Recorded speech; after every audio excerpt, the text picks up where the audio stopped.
On the topic of what do we do about all this, right? If you go to 11 demands 11demands.org, you can check out some of the ideas that, about what we do about this stuff. And I'm going to do a readout just quickly here of, if you go to 11 Demands Substack, this is actually the lead article on the Substack, and it's called The Core Problem, the Challenge, and the Solution.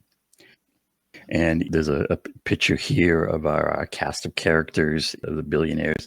And, on the other side, the people is what kind of is being represented on the bottom. In engineering, there's a concept called a root cause analysis, or an RCA. And the idea is that in order to fully understand a broken system, one needs to connect the dots and dig down to the root causes. Only after doing that can we determine the real solutions. Applying this concept to the problems in politics of today can have powerful results. Invariably, the digging leads us to the core problem, the root cause.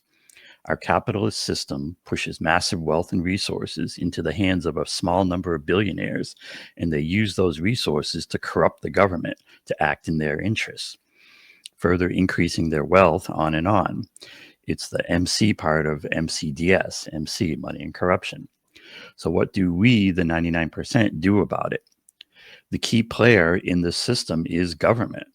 As long as our government is captured by that top 0.1% and their instruments, the mega corporations, the downward slide of degradation and destruction will continue.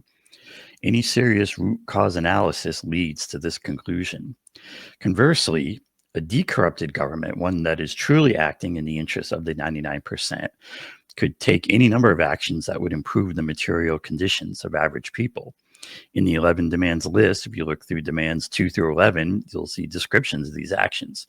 But all of them depend on demand number 1, fix big money in politics and government. So, of course, there's the question, how do we get there? Many people are fond of saying, these demands are nothing unless they have some kind of power to back them up. The power is us. And this is the challenge. How do we inspire a mass movement that is clear about what it needs and is unwilling to settle for less? To get to that kind of steam, it has to be a demands first movement, one that first calls out the money and corruption, but then always follows up with clear demands and solutions. This is MCDS in action, money, corruption, demand, solutions. The mission of the 11 Demands Collective is to be the spark. When discussing the latest daily drama and controversy, always bring it back to this. What are our demands? There is always a connection to one of the 11 demands, and it always leads to the same conclusion. We must decorrupt our government. Big things are happening, and it's up to us to stop waiting for our quote-unquote leaders to do the right thing.